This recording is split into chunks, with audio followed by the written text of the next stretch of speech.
Hello students, welcome to this video lecture. In this video lecture we have taken up the paper Economic Theory Second, which is a part of the syllabus of BA second year. And the first topic we have going to study here is Introduction to Macroeconomics, समष्टि अर्थशास्त्र का परिचय. समष्टि अर्थशास्त्र का परिचय जानने से पहले हमें यह पता होना चाहिए कि अर्थशास्त्र क्या होता है. What do we mean by economics? तो इकोनॉमिक्स या अर्थशास्त्र शब्द है जो दो ग्रीक शब्दों से मिलकर बना है, ओइकोन प्लस नोमोस. ओइको शब्द का अर्थ होता है हाउस होल्ड, जिसे हम हिंदी में कहते हैं परिवार, और नोमोस का मतलब होता है मैनेजमेंट या प्रबंधन.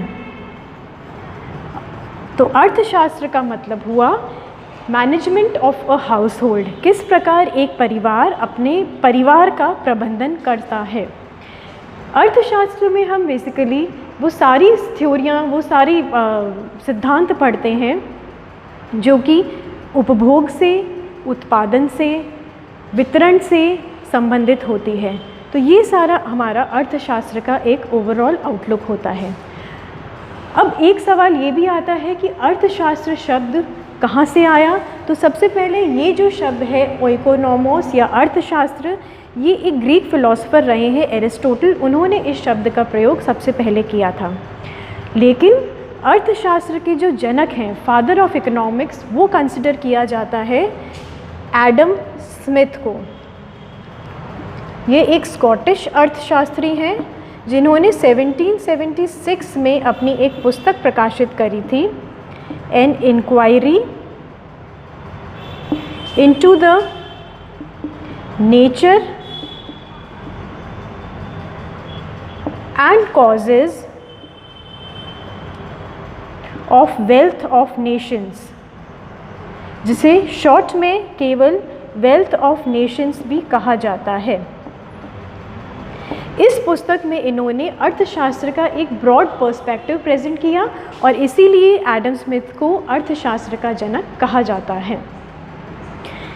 अब अर्थशास्त्र जो है उसे दो भागों में डिवाइड किया जा सकता है. मोटे तौर पर दो ब्रांचेस होती हैं अर्थशास्त्र की. ये बाइफर्केशन, ये डिवीज़न दिया इकोनॉमिस्ट रेगनर फ्रिश ने 1933 में. इन्होंने अर्थशास्त्र को दो भागों में डिवाइड किया. पहला आता है माइक्रो इकोनॉमिक्स, जिसे हम व्यष्टि अर्थशास्त्र कहते हैं, और दूसरा है मैक्रो इकोनॉमिक्स या फिर समष्टि अर्थशास्त्र. माइक्रो और मैक्रो शब्दों का अर्थ भी अब हम यहाँ समझेंगे. सबसे पहले हम लेते हैं माइक्रो या फिर व्यष्टि अर्थशास्त्र. जो शब्द माइक्रो है ये भी एक ग्रीक शब्द से मिलकर बना है, जिसे हम कहते हैं माइक्रोस, और इसका अर्थ होता है टाइनी, स्मॉल, या फिर हम इसे हिंदी में कहते हैं सूक्ष्म, मतलब बहुत छोटा. तो माइक्रोस या माइक्रो इकोनॉमिक्स के अंतर्गत हम सबसे पहले उन व्यक्तिगत इकाइयों का अध्ययन करते हैं या उनके व्यक्तिगत इकाइयों के आर्थिक व्यवहारों का अध्ययन करते हैं. जैसे कि एक परिवार की बात ले लें, एक व्यक्ति की बात ले लें, या किसी एक फर्म, एक उद्योग, ये सब का आर्थिक अध्ययन माइक्रो इकोनॉमिक्स या व्यष्टि अर्थशास्त्र के अंतर्गत आता है. इसे हम प्राइस थ्योरी भी कहते हैं या फिर कीमत सिद्धांत. प्राइस थ्योरी या कीमत सिद्धांत क्यों कहा जाता है? क्योंकि माइक्रो इकोनॉमिक्स के अंतर्गत मोटे रूप में हम ये देखते हैं कि जो वस्तुएं या सेवाएं हम क्रय कर रहे हैं, उपभोग कर रहे हैं, उनकी कीमतों का निर्धारण किस प्रकार होगा, और दूसरा उन वस्तुओं या सेवाओं का उत्पादन करने के लिए जो उत्पादन के साधनों का प्रयोग किया जाता है, उनको किस प्रकार से भुगतान किया जाएगा या उनकी कीमतों का निर्धारण कैसे होगा. तो ये दोनों चीज़ों की हम इसमें अध्ययन करते हैं, इसीलिए इसे कीमत सिद्धांत या प्राइस थ्योरी भी कहा जाता है. एक और इम्पॉर्टेंट चीज़ जो व्यष्टि अर्थशास्त्र के अंतर्गत होती है वो है एलोकेशन या आवंटन की बात करता है। कैसा आवंटन? हमें पता है कि हमारे संसाधन सीमित हैं और हमारी आवश्यकताएं असीमित हैं, तो किस प्रकार उत्पादन के साधनों को विभिन्न उपयोगों में बांटा जाए या आवंटित किया जाए, इसकी बात भी माइक्रो इकोनॉमिक्स या फिर व्यष्टि अर्थशास्त्र के अंतर्गत की जाती है। फिर आता है दूसरा समष्टि अर्थशास्त्र या फिर मैक्रो इकोनॉमिक्स। मैक्रो इकोनॉमिक्स शब्द भी ग्रीक वर्ड मैक्रोस से मिलकर बना है। इसका अर्थ होता है लार्ज या फिर बड़ा। तो इससे एकदम क्लियर है, जहाँ पर ये इसका मतलब टाइनी स्मॉल था, ये है लार्ज।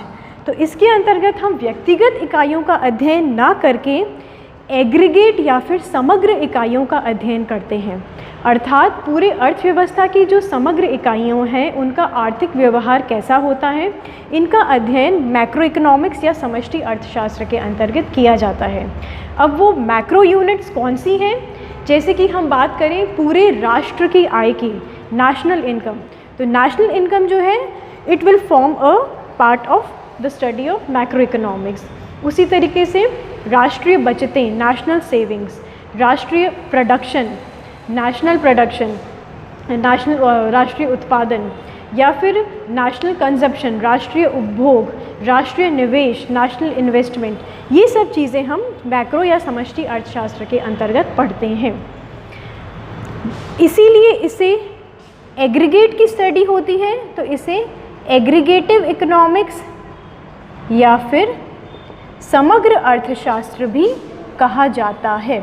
जहाँ हम माइक्रो इकोनॉमिक्स में प्राइस थ्योरी या कीमत सिद्धांत कहते हैं, क्योंकि यहाँ पर हम व्यक्तिगत कीमतों, चाहे वो साधन की कीमत हो चाहे वस्तु की कीमत हो, का अध्ययन करते हैं। वहीं मैक्रो इकोनॉमिक्स या समष्टि अर्थशास्त्र को जनरल प्राइस लेवल या फिर सामान्य कीमत स्तर भी कहा जाता है। क्यों? क्योंकि इसमें हम व्यक्तिगत कीमतों की अपेक्षा पूरे अर्थव्यवस्था में जो व्याप्त कीमतें हैं या दर है, कीमतों की दर है, उसका अध्ययन करते हैं। इसीलिए जनरल प्राइस लेवल या फिर सामान्य कीमत स्तर से संबोधित किया जाता है। इसके बाद में एक चीज़ आती है, माइक्रो और मैक्रो इकोनॉमिक्स का डेफिनेशन या डिफ्रेंसिएशन क्लियर करने के बाद में हम ये देखेंगे कि दोनों के सिद्धांत क्या कहते हैं। सबसे पहले हम लेते हैं स्कोप ऑफ माइक्रो इकोनॉमिक्स कि व्यष्टि अर्थशास्त्र में कौन कौन से ऐसे सिद्धांत हैं जिनकी बारे में हम पढ़ते हैं।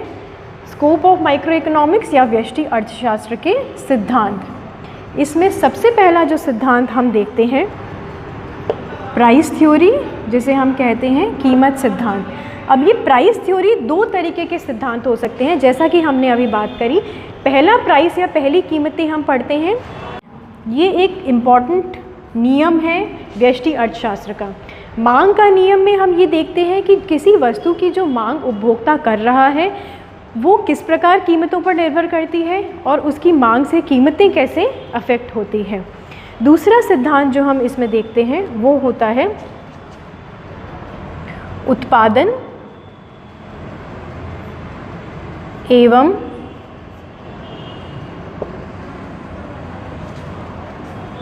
लागत सिद्धांत, प्रोडक्शन एंड कॉस्ट थ्योरी।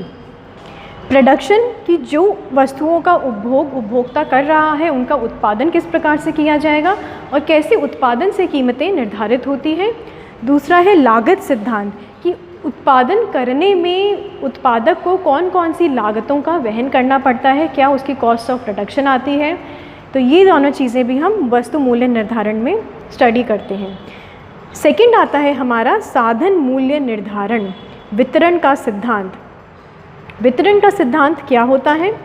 वितरण का सिद्धांत मतलब कि जो उत्पादन के साधनों का प्रयोग हमने उत्पादन करने में लिया है, कौन कौन से होते हैं उत्पादन के साधन? मुख्यतः 4 प्रकार के होते हैं। अब हमें पता है उत्पादन के साधन मुख्यतः 4 प्रकार के होते हैं। सबसे पहला है श्रम, जो है लेबर।